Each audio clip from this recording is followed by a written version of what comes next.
Yes, hello and welcome to this grammar lesson. Today we are looking at verb patterns and specifically verb plus ing or to plus infinitive patterns.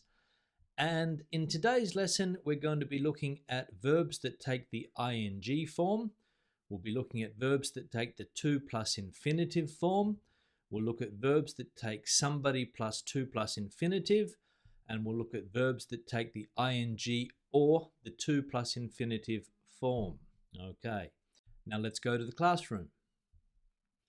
Now, firstly, I'll just explain quickly that verb patterns are normally when one verb is followed by another verb. Okay, so when we have two verbs together, the structure that we use is normally verb plus ing or verb plus an infinitive with to or sometimes without to. Okay.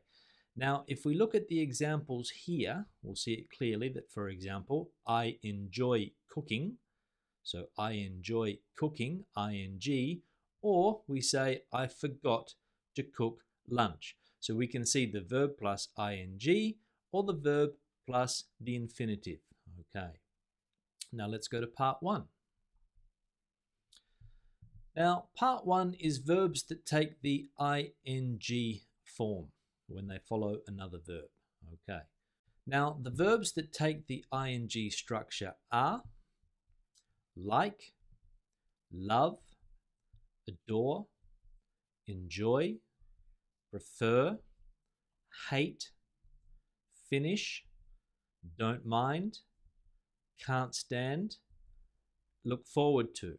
Okay. Now we'll see some verbs there with an asterisk, and what that means is that we can sometimes use these verbs with to, but ing is more usual.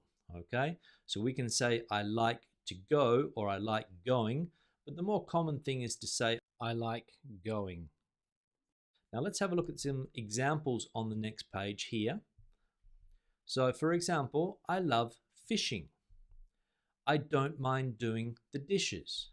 I adore spending time with my family, and I can't stand waiting in queues. Okay. And finally, I look forward to meeting you again. So all of these verbs here we can see take the ing structure. Now part two is verbs plus to plus infinitive. Now verbs that take the to plus infinitive form are agree, choose, dare, decide, expect, forget, help, hope, learn, manage, need, offer, promise, refuse, seem, want, would like, would love, would prefer, and would hate. Okay. Now we have a couple of verbs here also with an asterisk, and that means that they can be used without to. So dare and help can also be used without to. They just take the infinitive without to. Now, the examples that we have on this page are I choose to wear a suit to work. I choose to wear. He expects to arrive on time. She seems to be a little nervous. Don't forget to pick me up at 8 p.m. Or I would love to visit Edinburgh this summer. Okay, so we can see the structure. I choose, verb, to wear, so the to plus the infinitive, and then whatever else. So I choose to wear a suit to work. Now part three is verbs plus somebody plus to plus infinitive. Okay. Now the difference between the ones that we just saw is that we put somebody, whether it's he, she, you, me, or whatever, in between. Okay. Now, as we can see here, the verbs that take this structure, some of them are similar to the last ones as well. So don't be surprised if you see some verbs repeated.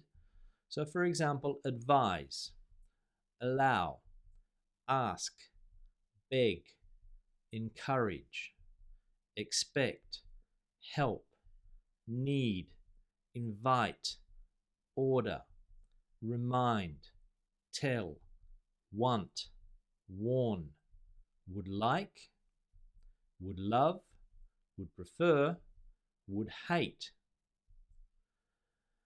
Now, as I said, some of those verbs were repeated. So let's have a look at some of the examples here. He advised me to stay at home. Will you allow me to introduce myself? We invited them to the party, and she told me to be quiet, and I would hate you to get lost. Okay, so we can see that they're taking the same structure, but we're putting somebody in between. He advised me. Will you allow me? We invited them, etc. Okay, so those verbs that we saw before take this particular structure. Now, part 4 is verbs that take the ing or the to plus infinitive. Okay.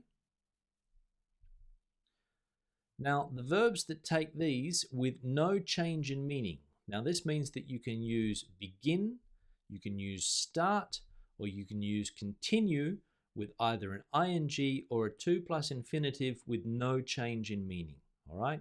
So, for example, it began to rain, or it began raining.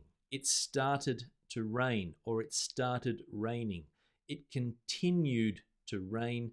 It continued raining. There's no change in meaning.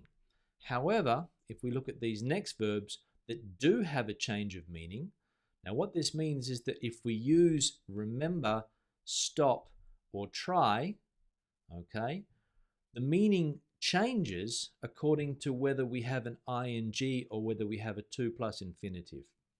Now, to explain this a little better, let's have a look at some examples. So, I remember buying chocolate. I have a memory of buying chocolate, okay? I have a memory of buying chocolate. But if I say I remembered to buy some chocolate, it means that I reminded myself. So there's a difference in meaning, okay, between remember buying and remembered to buy. Now here we'll see the other verbs with the examples with a change of meaning. Stop, for example. I stopped eating chocolate. I don't eat chocolate anymore, okay? I have completely stopped eating chocolate. I no longer eat it. But if I say I stopped to eat some chocolate, it means that I was doing something, like giving this class, and I stopped giving the class and I ate some chocolate, okay? So I stopped the class to eat some chocolate. 2 activities.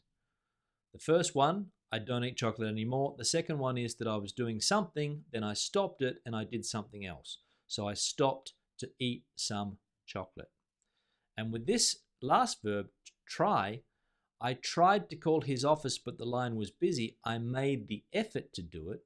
Okay, I tried to call his office, but the line was busy. So I tried calling his mobile phone. I experimented with a new method. I tried a new method to get through to him. So I tried calling his mobile or his cell. Okay, so I tried to call, but he wasn't there. So I made the effort. But then I tried calling, I experimented, I tried calling his mobile. Okay. Now that's all for this lesson. Thank you very much for watching. Now remember, if you have any doubts or any questions, just leave a comment below. Thanks a lot and have a nice day. Bye.